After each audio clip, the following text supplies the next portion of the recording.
മഹത്വപ്പെടുമാറാകും. ക്രിസ്ത്യ ഒരു സമ്മറിയാണ് നാം പറയുന്നത്. കഴിഞ്ഞ ആഴ്ച നമ്മൾ എന്താ പറഞ്ഞ ക്രിസ്ത്യ ജീവിതത്തെ കുറിച്ച്?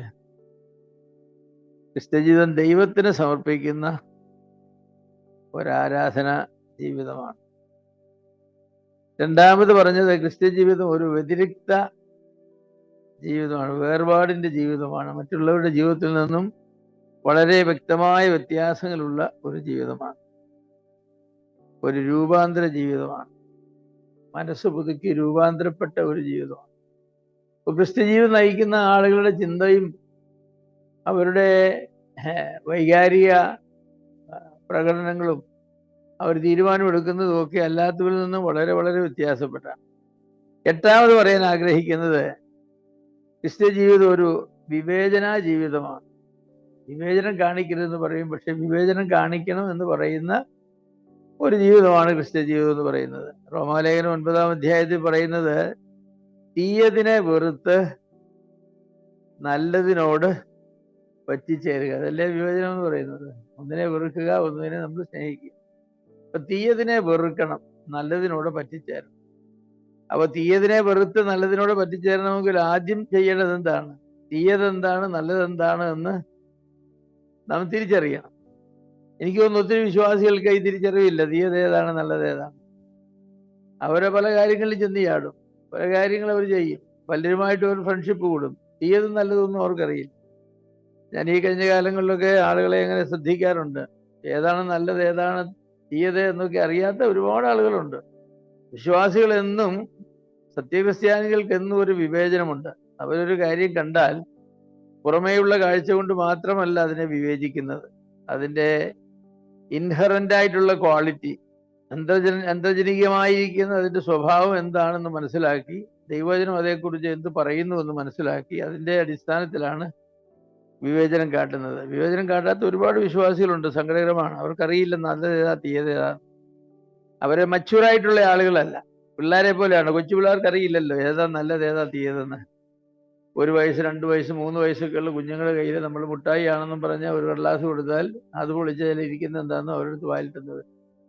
അത് നല്ലതോ തീയതൊന്നും വിവേചിക്കാനുള്ളതായിരിക്കുന്ന കഴിവ് അവർക്കില്ല. പക്ഷേ പ്രായമുള്ള ആൾ കൊടുത്താൽ വേണ്ട, എനിക്ക് ഡയബറ്റീസ് ഒന്നും ഞാൻ മുട്ടായി കഴിക്കാറില്ലെന്ന് പറയാം, ഒരു വിവേചനമാണ്. അതേ സാധനം വേറൊരാൾക്ക് കൊടുത്താൽ ചിലപ്പോൾ അദ്ദേഹം വാങ്ങിച്ച് പൊളിച്ചിട്ട് പറയും, നീ എന്നെ കളിപ്പിക്കാൻ ശ്രമിക്കുകയില്ലയോ, പരിപാടി മനസ്സിലിരിക്കേണ്ടത് എന്ന് ചിലപ്പോൾ പറയും. കാരണം അതിനകത്തൊരു കല്ല് വെച്ചായിരിക്കും കൊടുക്കുന്നത്. അപ്പൊ വിവേചനം എന്ന് പറയുന്നത് പ്രായോഗിക ജീവിതത്തിൽ വളരെ ആവശ്യമായിരിക്കുന്ന ഒന്നാണ്. അപ്പോസ്തലൻ പൗലോസും പറയുന്നത് അത് തന്നെയാണ്. നിങ്ങളെ വിവേചന ജീവിതം നയിക്കണം, തീയതിനെ ആദ്യം നിങ്ങൾ വെറുക്കണം, എന്നിട്ട് നല്ലതിനോട് പറ്റിച്ചേരും. ചില ആളുകൾ നല്ലതിനോട് പറ്റിച്ചേരും, തീയതിനോട് പറ്റിച്ചേരും. അത് ശരിയാവില്ല. എങ്ങനെ ഒരു കാര്യം തീയതാണോ നല്ലതാണോ എന്ന് അറിയുന്നത്? പരിശുദ്ധാത്മാവ് വെളിപ്പെടുത്തി തരും. ശരിയാണ്. ഇപ്പൊ പഞ്ചസാര നല്ലതാണോ ഉപ്പ് നല്ലതാണോ എന്നൊക്കെ നമ്മൾ എങ്ങനെ അറിയുന്നത്? ഉപ്പ് പോലെ ഇരിക്കുന്ന അമോണിയം സൾഫേറ്റ് നമ്മൾ കഞ്ഞിക്കകത്തിട്ട് കുടിക്കാറില്ലല്ലോ. അപ്പം ഏതോ വിധത്തിൽ നമുക്ക് ഉപ്പ് ഏതാണ്, അമോണിയം സൾഫേറ്റ് ഏതാണ്, അല്ലെ പഞ്ചസാര ഉപ്പ് ഒരുപോലെ ഇരിക്കുക. നമ്മൾ വളരെ അപൂർവമായിട്ട് ആരെങ്കിലും പഞ്ചസാര എടുത്ത് ഉപ്പിടേണ്ടടുത്ത് കറിക്കിടുകയും ഉപ്പെടുത്ത് പഞ്ചസാര ഇടേണ്ടടുത്ത് ഇടുകയും ഒക്കെ ചെയ്യുന്ന വളരെ അപൂർവമാണ്. നമുക്കൊരു വിവേചന കഴിവുണ്ട്. ചില സാധനങ്ങൾ അതിൻ്റെ അപ്പിയറൻസ് കൊണ്ട് വിവേചിക്കാം. അങ്ങനെയല്ലല്ലോ അതിരിക്കേണ്ടത് നമ്മൾ പറയില്ലേ. വേറെ ചിലതിൻ്റെ മണം കൊണ്ട് വിവേചിക്കാം അല്ലേ. ഇത് ചീഞ്ഞതാ, ഇതിൻ്റെ ഫ്രഷ് സ്മെല്ലില്ല എന്ന് നമ്മൾ പറയും ചിലത്. അങ്ങനെ പല വിധത്തിൽ നമ്മൾ അതിനെ വിവേചിക്കും. ധാർമ്മിക മൂല്യങ്ങളെ എങ്ങനെയാണ് നമ്മൾ വിവേചിക്കുന്നത്? അതിൻ്റെ നോട്ടം കൊണ്ടൊന്നും അല്ലല്ലോ. ഇപ്പൊ വീടി വലിക്കുന്നത്, സിഗരറ്റ് വലിക്കുന്നത് തെറ്റാണോ അല്ലയോ എന്ന് എങ്ങനെ നമ്മൾ വിവേചിക്കുന്നത്? മദ്യപിക്കുന്നത് തെറ്റാണെന്ന് എങ്ങനെ വിവേചിക്കുന്നത്?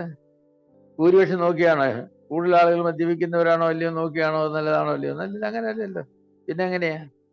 അത് ഉപയോഗിച്ച ആളുകൾക്ക് എന്ത് ഗുണവും ദോഷവുമാണ് ചെയ്തത് എന്ന് നോക്കിയാണ്. മദ്യം കുടിക്കുന്നവർക്ക് അത് മദ്യം എന്താണ് ചെയ്യുന്നത്, സമൂഹത്തിന് മദ്യം എന്താണ് ചെയ്യുന്നത്, പുകവലിക്കുന്നവർക്കുണ്ടാകുന്ന രോഗങ്ങൾ എന്തൊക്കെയാണ്. അപ്പോൾ അങ്ങനെയൊക്കെ നമ്മൾ അന്വേഷിച്ചാണ് അത് ചെയ്യുന്നത്. അപ്പോൾ കൈക്കൂലി കൊടുക്കുന്നത് ശരിയോ തെറ്റെന്ന് എങ്ങനെയാണ് നമ്മൾ നിശ്ചയിക്കുന്നത്? അത് 2 വിധത്തിലാണ്. ഒന്നതിൻ്റെ മോറൽ നിയമമുണ്ട്, അതായത് ഒരാളെ തെറ്റായി സ്വാധീനിക്കുവാനായിട്ട് നമ്മൾ പണം ഉപയോഗിക്കുകയാണ്. ഒരു ഗവൺമെൻറ് ഉദ്യോഗസ്ഥനെ നീതി ന്യായം നടത്തുവാനായി നിയമിക്കപ്പെട്ടതായിരിക്കുന്ന ഒരാളെ നമ്മുടെ പണം കൊണ്ട് നമ്മൾ സ്വാധീനിച്ച് നമ്മുടെ കാര്യം നേടുകയാണ്. രണ്ടാമത് അൺഅക്കൗണ്ടബിൾ ആയിട്ടുള്ള പണമാണല്ലോ. അവർക്ക് ശമ്പളം കൊടുക്കുന്നുണ്ട്, അതിനൊക്കെ അവർ ടാക്സ് കൊടുക്കുകയൊക്കെ ചെയ്യണം. ഇതങ്ങനെയല്ല. 50,000 രൂപ കൈക്കൂലി വാങ്ങിച്ചു വെക്കുമ്പോൾ ഗവൺമെന്റിനോട് പറഞ്ഞിട്ടൊന്നുമല്ല അവർ ചെയ്യുന്നത്. അപ്പോൾ അങ്ങനെ നമ്മുടെ ഇക്കോണമിക് പ്രിൻസിപ്പിൾ വയലേഷന്, എത്തിക്കൽ പ്രിൻസിപ്പിൾ വയലേഷന്, പിന്നെ ദൈവം നമുക്ക് തന്നതായിരിക്കുന്ന ഭൗതിക വസ്തുക്കളെ, പണവും മറ്റും നമ്മുടെ കുടുംബത്തിന്റെയും ദൈവത്തിന്റെ മഹത്വത്തിന് വേണ്ടി ഉപയോഗിക്കേണ്ടത് നമ്മൾ അങ്ങനെ അല്ലാത്ത പർപ്പസിന് വേണ്ടി ഉപയോഗിക്കുകയാണ്. അപ്പൊ നമുക്ക് വിവേചനം ആവശ്യമാണ്. എല്ലാം എനിക്ക് കർത്തവ്യമുണ്ടെങ്കിലും എല്ലാം എനിക്ക് പ്രയോജനമുള്ളതല്ല. എനിക്ക് പ്രയോജനം എന്താണ്, വാട്ട് ഈസ് ലോഫുൾ, എനിക്ക് ചെയ്യാൻ അനുവാദമുള്ള ഒരുപാട് കാര്യങ്ങളുണ്ട്. പക്ഷേ അനുവാദമുള്ള കാര്യങ്ങളെല്ലാം എനിക്ക് നന്മയായിരിക്കണമെന്നത്. എനിക്ക് നന്മ എന്താണ്, ദൈവനാമത്തിന് മഹത്വം എന്താണ്, പ്രോഫിറ്റബിലിറ്റി നോക്കിയാണ് കാര്യങ്ങൾ നിശ്ചയിക്കുന്നത്. ലാഭം എന്ന് പറഞ്ഞാൽ പണത്തിന്റെ ലാഭമല്ല, ജീവിതത്തിന് മൊത്തം ലാഭം.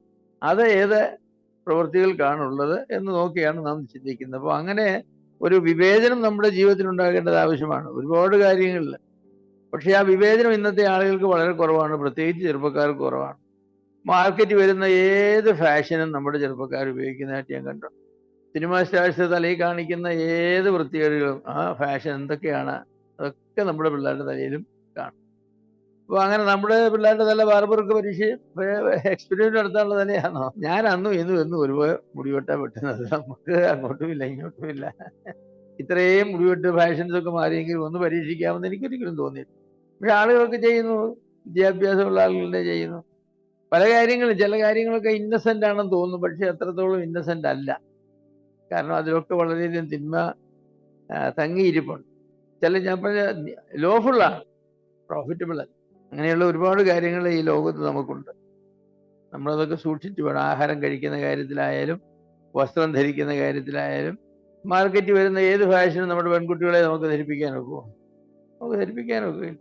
അത് അവർക്ക് തന്നെ അപകടമാണ്, അവരുടെ ഭദ്രതയ്ക്ക് തന്നെ അത് അപകടമാണ്. ഓൾ ഇൻഷുറൻസിൻ്റെ ഇടയിൽ ഉപയോഗത്തിലിരിക്കുന്നതായിരിക്കുന്ന എല്ലാ കെമിക്കൽസും അവർക്ക് ഉപയോഗിക്കാമോ? എന്തോ ഒരു ഡ്രഗ്സ് ആണ്, ഒന്നും അവർക്ക് ഉപയോഗിക്കാൻ ഒക്കില്ല.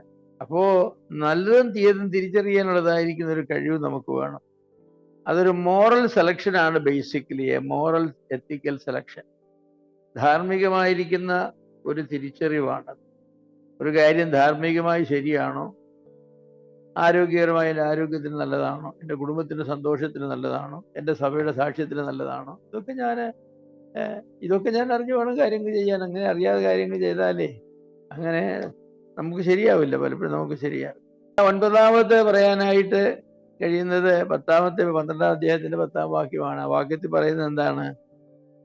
ക്രിസ്ത്യ ജീവിതം ഒരു മത്സര ജീവിതമാണെന്ന് പറയുന്നത്. Christian life is A competitive life.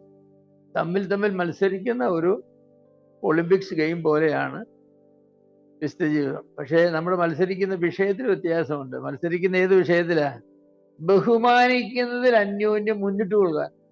In respecting, in honoring each other, you have a competition. I will respect you more than you respect me. At any given time, ഏത് സമയത്തായാലും I will respect you more than you respect. നീ എന്നെ ബഹുമാനിക്കുന്നതിനേക്കാൾ ഞാൻ നിന്നെ കൂടുതൽ ബഹുമാനിക്കും. അങ്ങനെ ഒരു ബഹുമാനം കൊടുക്കുന്ന കാര്യത്തിൽ ഒരു കോമ്പറ്റീഷൻ ആവശ്യം. നമ്മൾ സാധാരണ പറയുന്നത് അങ്ങനെയല്ല. എന്നെ ബഹുമാനിച്ചാൽ ഞാനും എന്നെ ബഹുമാനിച്ചാലും അത് എനിക്ക് തൃപ്തിയായ നിലയിലൊക്കെ ആണെങ്കിൽ മാത്രമേ നിന്നെ ബഹുമാനിക്കത്തുള്ളൂ. അല്ലേ? ബഹുമാനം കൊടുത്ത് ബഹുമാനം വാങ്ങുക എന്നൊക്കെ പറയാറുണ്ട്. അതൊക്കെ നല്ല ഭാഷ്യമാണ്, നല്ല കാര്യവുമാണ്. ബഹുമാനം കൊടുത്ത് ബഹുമാനം വാങ്ങുക. പക്ഷെ കൂടുതൽ ബഹുമാനം കൊടുക്കണമെന്നാണ്, ആളുകളെ ബഹുമാനിക്കണം. അങ്ങനെയാണ് ബൈബിൾ പറയുന്നത്. ഗിവ് പ്രിഫറൻസ് ഇൻ ഓണർ എന്നാണ്. നമ്മളെക്കാൾ കൂടുതൽ മറ്റുള്ളവരെ ഓണർ ചെയ്യണം. അവർ പാവങ്ങളാണോ, വലിയവരാണോ, പണക്കാരാണോ, പണമില്ലാത്തവരാണോ, വിദ്യാസമ്പന്നരാണോ, വിദ്യാഹീനരാണോ, വലിയ തറവാട്ടിൽ നിന്നാണോ, ചെറിയ തറവാട്ടിൽ നിന്നാണോ, അതൊന്നും അവരെ ബഹുമാനിക്കുന്ന കാര്യത്തിൽ ഒരു വിഷയമായി വരുന്നത്. ബഹുമാനിക്കുന്ന കാര്യത്തിൽ വിഷയമായി വരുന്നത് എന്താണെന്ന് ചോദിച്ചാൽ, അവർ ദൈവത്താൽ സ്നേഹിക്കപ്പെട്ടവരും ദൈവത്തിന്റെ സാദൃശ്യത്തിൽ സൃഷ്ടിക്കപ്പെട്ടവരും നിത്യരക്ഷയ്ക്ക് അവകാശികളും സ്വർഗത്തിന്റെ പൗരന്മാരും ഒക്കെയാണ്. അവരെല്ലാം ഞാൻ ബഹുമാനിക്കും. അതൊക്കെ നമ്മൾ പറയുമെങ്കിലും ജീവിതത്തിന്റെ ഓരോരോ സാഹചര്യങ്ങൾ വരുമ്പോൾ നമ്മൾ പറയും. ബഹുമാനമൊക്കെ നമുക്ക് അങ്ങനെ പറയാനായിട്ട് കഴിയും. പക്ഷേ ചില സാഹചര്യങ്ങളിൽ അതൊന്നും സാധിക്കുകയില്ല. നമുക്കെല്ലാം ഉള്ള പ്രശ്നമാണ്. ചില സാഹചര്യങ്ങളിൽ അതൊന്നും സാധിക്കുകയില്ല. പിന്നെ നമ്മളൊക്കെ ഈ രക്ഷപ്പെടുന്ന എങ്ങനെയാന്ന് ചോദിച്ചാൽ കുറച്ച് അല്പം കുറുക്കന്റെ പണിയൊക്കെ, കുറുക്കുവിദ്യ എന്നൊക്കെ പറയില്ലേ. പണ്ട് ഒരു മിഷണറി ഒരു സ്ഥലത്ത് പ്രവർത്തിച്ചിരുന്നു. അദ്ദേഹം പ്രവർത്തിച്ചത് ഈ ട്രൈബൽസിന്റെയും അതുപോലെ തന്നെ വളരെ ലോ ക്ലാസ് സാമ്പത്തിക ശേഷിയൊക്കെ ഉള്ള അങ്ങനെയുള്ള ആളുകളുടെ ഇടയിലാണ് പ്രവർത്തിച്ചത്. അവിടുന്ന് ഒരുപാട് ആളുകൾ രക്ഷിക്കപ്പെട്ട് സ്നാനപ്പെട്ട് സഭയിലേക്ക് കയറി. അവരുടെ ഇടയിൽ പ്രവർത്തിക്കാനായിട്ട് സാഹിബ് മിഷണറി ഒരു നാടൻ ഉപദേശി അവർക്ക് വിദ്യാഭ്യാസമൊക്കെ ഉള്ള ഒരു നല്ല തറവാട്ടിൽ പെടുന്ന ഒരു നാടൻ ഉപദേശി. ഉപദേശി എല്ലാ ഞായറാഴ്ചയും അവിടെ പോകും, ചെന്ന് യോഗ നടത്തും, ഇരുപത്താറ് ശുശ്രൂഷ നടത്തും, വചന ശുശ്രൂഷ നടത്തും, എല്ലാം ഒക്കെ നടത്തി അങ്ങ് പോരും. അപ്പൊ അവരെ ഉപദേശിയോട് എന്ന് പറയും, ഞങ്ങളുടെ വീട്ടിൽ വന്ന് ആഹാരം കഴിക്കണം. ഉപദേശിച്ച് ദൂരെ നിന്നാ വരുന്നത്. ഇല്ല, ഞാൻ വീട്ടിൽ പോയി ആഹാരം കഴിച്ചോളാം. ഉപദേശി ഒരിക്കലും ആഹാരം കഴിക്കുകയില്ല അവരുടെ ഇടയിൽ നിന്ന്. അപ്പം നുറുക്കും അവരോട് കൂടും, പക്ഷേ ആഹാരം കഴിക്കുകയില്ല. അപ്പൊ ഈ സഹോദരന്മാർക്ക് വളരെ പ്രയാസം തോന്നി, ഇതെന്താണ് ഞങ്ങളെ വചനം വന്ന് പഠിപ്പിക്കുന്ന ഉപദേശിയാണ്, പക്ഷെ ഞങ്ങളോട് ആഹാരം കഴിക്കുകയില്ല, എന്താ കൂട്ടായ്മയാണ്. അപ്പം നുറുക്കുകയും കൂട്ടായ്മ ആചരിക്കുകയും ചെയ്തു എന്നല്ലേ. അപ്പൊ സാഹിബിനോടൊരിക്കൽ അവർ പരാതി പറഞ്ഞു, സാഹിബ് ഇങ്ങനെ ഒരു പ്രശ്നമുണ്ട്. അപ്പോ സാഹിബ് ഉപദേശിയെ വിളിച്ചു ചോദിച്ചു, നീ കേൾക്കുന്നത് ശരിയാണെന്ന് ചോദിച്ചു. ശരിയാന്ന് പറഞ്ഞു. അതെന്താ നീ കഴിക്കാത്ത? ഞാൻ ഇനിയും കഴിക്കാമെന്ന് പറഞ്ഞു. ഇനിയും മേലെ കഴിച്ചോളാമെന്ന് പറഞ്ഞു. അപ്പൊ ചില ഉപദേശിമാർ കുറുക്കന്മാരാന്ന് ഞാൻ പറയുന്നത് എന്താ വെച്ചാൽ, അപ്പോൾ അവരെ ഒരാഴ്ച ഉപദേശി വന്നില്ല, പനിയാന്നൊക്കെ പറഞ്ഞ് ഉപദേശി വന്നില്ല. അതിന് അടുത്ത ആഴ്ച ആ ഉപദേശി അവരോട് പറഞ്ഞു, സാഹിബിനെ ഒരു പ്രത്യേക യോഗത്തിന് വിളിക്കുന്നുണ്ട്, നിങ്ങളുടെ കൂടെ ആയിരിക്കും, നിങ്ങളുടെ വീട്ടിലായിരിക്കും സാഹിബിന് ആഹാരം, എനിക്കും അവിടെ ആയിരിക്കും ആഹാരം. പിന്നെ ഒരു കാര്യം, ഈ സാഹിബ്മാരെന്ന് പറയുന്നവരെ വല്ലതും മുളകും ഒക്കെ നന്നായിട്ട് അരച്ച് കഴിക്കുന്നവരാണ്, നിങ്ങളെ പോലെ ചുമ്മാ ഒരു മുളക് ഉടച്ചൊന്ന് കഴിക്കുന്നവരല്ല. അപ്പൊ സാഹിബിന് മീൻകറിയൊക്കെ ഉണ്ടാക്കിയാൽ നന്നായിട്ട് മുളക്, നല്ല ഏറ്റവും എരിവുള്ള മുളക് നന്നായിട്ട് അരച്ചുണ്ടാക്കിയേക്കണം എന്ന് പറഞ്ഞു. ഈ പാവപ്പെട്ട സഹോദരന്മാർ വിചാരിച്ചത് ശരിയാണ്.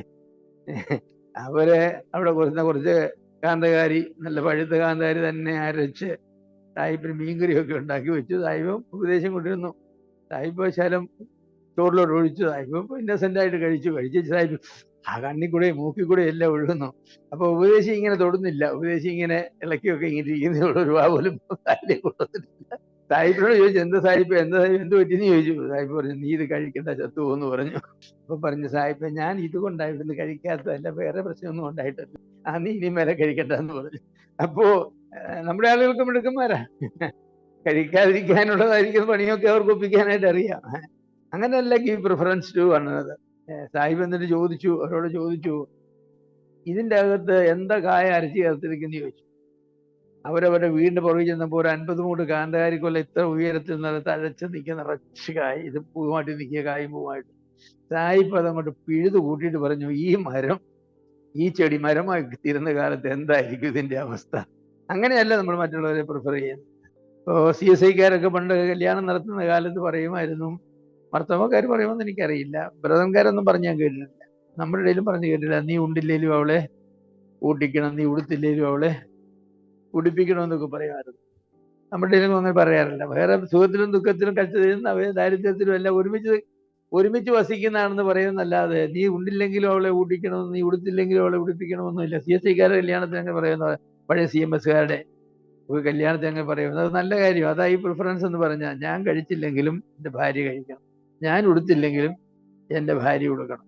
അപ്പോ പൗലോസ് പറഞ്ഞത്, വിശ്വാസികളോട് പറഞ്ഞത്, റോമിലുള്ള വിശ്വാസികളോടും എല്ലായിടത്തുമുള്ള വിശ്വാസികളോടാണ്, അന്യോന്യം നിങ്ങൾ ബഹുമാനിക്കുന്നതിൽ മുന്നിട്ട് കൊള്ളണം എന്നാണ്.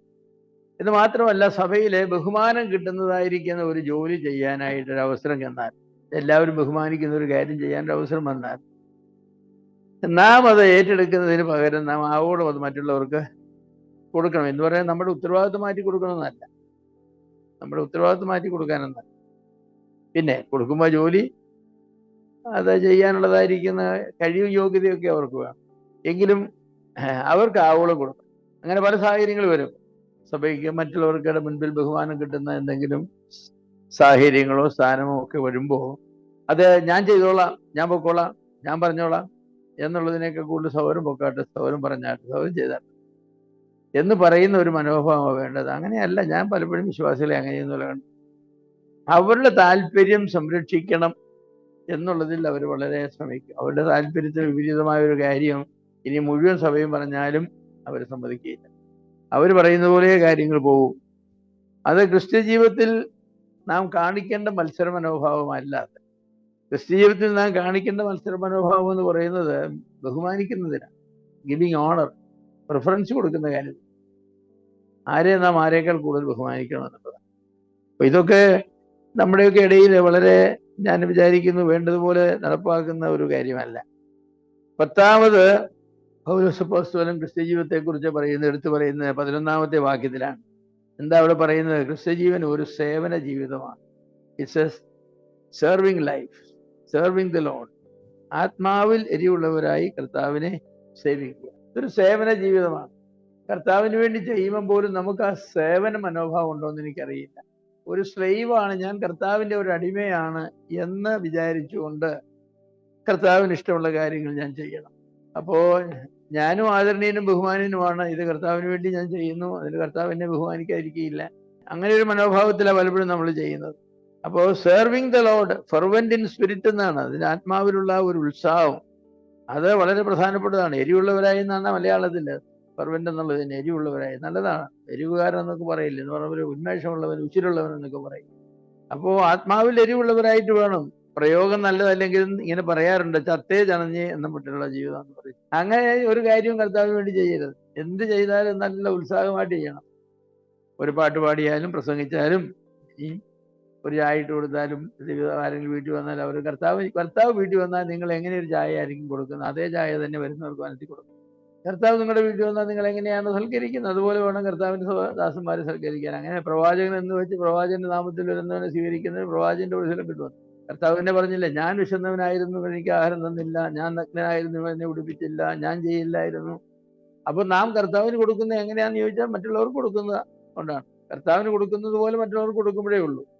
കർത്താവ് വന്നിരുന്ന് ഞങ്ങൾ ഇങ്ങനെയൊന്നും അല്ല ട്രീറ്റ് ചെയ്യുന്നത്, മാന്യമായി ട്രീറ്റ് ചെയ്യുന്നത്. നീയൊക്കെ എന്താ അലവലാദികളാണ്, ഒക്കെ ഇതിക്കുള്ള എന്നെ ബഹുമാനം എന്ന് പറയുന്ന മട്ടിലാണ് നമ്മൾ പലപ്പോഴും പലതും ചെയ്യുന്നത്. സഭയിൽ ചെയ്യുന്നു അങ്ങനെയാണ്. ഗോത്താഴ്ത്തുകാരന്മാര് ഗുരുദക്ഷിണ കൊടുത്തതിനെ കുറിച്ച് കഥയുണ്ട്. ഗോത്താഴ്ത്തുകാരന്മാരാരെന്നൊക്കെ അറിയണം, അല്ലെങ്കിൽ കഥാപുസ്തകമൊക്കെ പഴയത് വായിക്കണം. ഒരു രസകരമായ ആളുകളാണ് ഗോത്താഴ്ത്തുകാരന്മാർ. അപ്പോ ഗുരുവിന് ദക്ഷിണയാണ്, നെല്ലാണ് കൊണ്ടുവരുന്നത്. എല്ലാവരും നെൽകൃഷിക്കാരാണ്. അപ്പോൾ എല്ലാവരും ഓരോ കൊട്ട നെല്ല് കൊണ്ടുവന്നിട്ടുണ്ട്. അപ്പോ അവരെല്ലാം നീക്കുന്നു. എല്ലാവരും പറയും, നീ ഇടാദ്യം, നീ ആദ്യം ഇവിടെ, നീ ആദ്യം ഇവിടെ, നീ ആദ്യം ഇവിടെ എന്ന് എല്ലാവരും പറയുന്നത്. അതുപോലെ ആദ്യം ഇവിടെ. അപ്പൊ എന്താണ് ശിഷ്യന്മാരെ നിങ്ങൾ നെല്ലിടാത്തത്? ഇടാൻ ഉള്ള തറയൊക്കെ ഒരുക്കി ഗുരു പിടിച്ചിട്ടുണ്ട്, ഇടാത്ത ഇവനിട്ടാതി, ഇവനിട്ടാതി. അപ്പൊ ഗുരു വന്ന് ഒരുപടി നെല്ല് വാരി നോക്കിയപ്പോ പതിര, ഒരു നെല്ല് പോലും ഇല്ല. അപ്പൊ ഇപ്പൊ അതിര് താഴെ ഇട്ട് കഴിഞ്ഞാൽ ശബ്ദം കേൾക്കില്ലല്ലോ. അതിനാ ഒരുത്തനിട്ട പതിരിന്റെ അകത്തേക്ക് മറ്റവനിടുമ്പം കണ്ടുപിടിക്കില്ലെന്ന് വിചാരിച്ച ഇവർ പറയുന്നത്. അപ്പൊ ഈ ഗോത്താഴ്ത്തുകാരന്മാരെ പോലെയാണ് ചില വിശ്വാസികളും. അവരോട് ചോദിക്കണം, നീ ഗോത്താഴ്ത്തുകാരനാണോ എന്ന് ചോദിക്കേണ്ടതായ ആവശ്യമുണ്ട്. കൊടുക്കുന്നത് എങ്ങനെയാന്ന് ചോദിച്ചാൽ കർത്താവിന് കൊടുക്കുന്നത് പോലെയല്ല നമ്മൾ കൊടുക്കുന്നത്, നമുക്ക് ഇഷ്ടമില്ലാത്തവർക്ക് കൊടുക്കണം. കൊടുത്തു എന്ന് വരികയും വേണം, പക്ഷേ നമുക്കൊരു നഷ്ടം വരാനും പാടില്ല.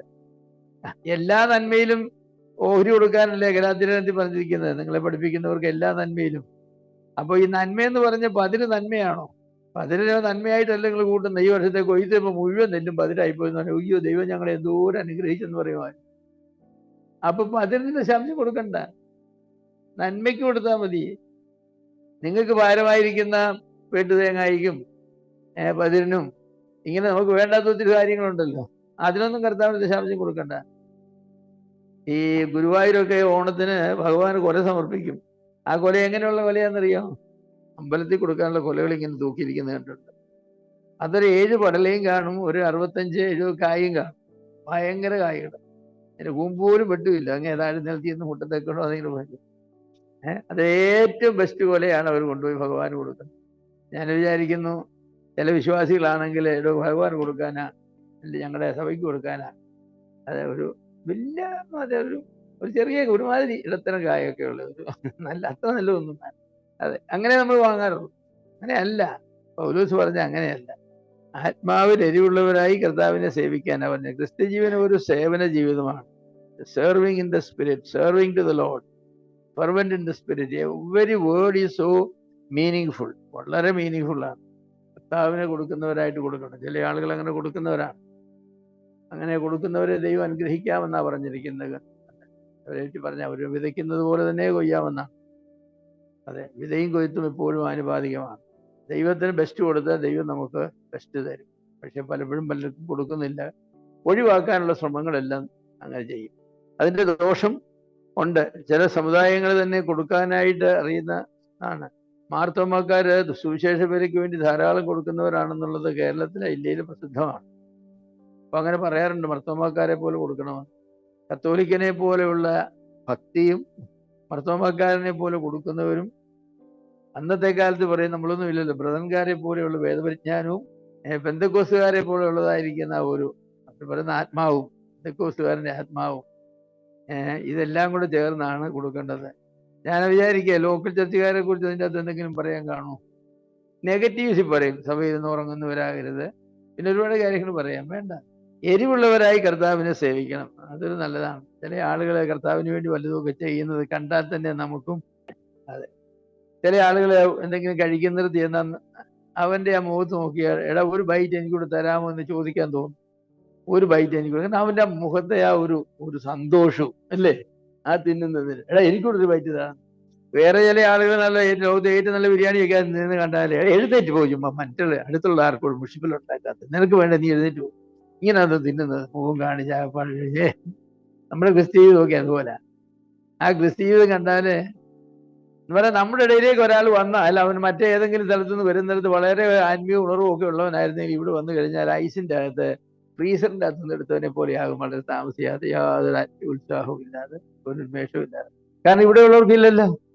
ചൂടുവെള്ളം കൊണ്ടുവന്ന് ഐസിന്റെ അകത്ത് ഇട്ട് കഴിഞ്ഞാൽ കുറച്ച് കഴിയുമ്പോൾ അത് ചൂട് കുറയല്ലേ ഉള്ളൂ, ചൂട് കൂടുകയില്ലല്ലോ. ഐസ് കുറച്ച് ഉരുവെന്നുള്ളത് ശരിയാണെങ്കിലും ചൂടുവെള്ളത്തിന് അത് തണുത്തു പോകും. അപ്പൊ അതുകൊണ്ട് പറയും നിങ്ങൾ ആത്മാവിൽ എരിവുള്ളവരായി കർത്താവിനെ സേവിക്കണം. കർത്താവിനെ സേവിക്കുന്നിടത്ത് നല്ല എരിവും ചൂടും പുളിയും ഒക്കെ ഉള്ളവരായിട്ട് വേണം. നമ്മുടെ സ്വഭാവത്തിന്റെ ദൈവത്തിന് സ്വീകാര്യമായ കാര്യങ്ങൾ അങ്ങനെ വേണം. ചില സമയത്ത് നമ്മൾ അങ്ങനെ അല്ലെന്നുള്ളതാണ്. 12ാമത്തെ വാക്യത്തിൽ പറയുന്നത് ക്രിസ്ത്യ ജീവിതം ഒരു സന്തുഷ്ട ജീവിതമാണെന്നാണ്. 11ാമത്തെ വാക്യത്തിലാണല്ലോ സേവന ജീവിതമാണെന്ന് പറഞ്ഞത്. കർത്താവിൽ ആത്മാവിൽ എരിവുള്ളവരായി കർത്താവിനെ സേവിക്കും. 12ാമത്തെ വാക്യം വായിച്ച്, റിജോയിസിങ് ഇൻ ഹോപ്പ് എന്നാണ്, പ്രത്യാശയിൽ സന്തോഷിപ്പിൻ. ദൈവം നമുക്ക് ഒരുപാട് വാഗ്ദത്തങ്ങൾ തന്നിട്ടുണ്ട്. കർത്താവ് തന്നെ ഞാൻ നിങ്ങൾക്ക് സ്ഥലം ഒരുക്കാൻ പോകുന്നു, സ്ഥലം ഒരുക്കാൻ ഞാൻ വന്ന് നിങ്ങളെ എൻ്റെ അടുക്കൽ കൊണ്ടുപോകും. എന്തോരം വാഗ്ദത്തങ്ങളാണ്. റിജോയിസിങ് ഇൻ ദ ഹോപ്പ്.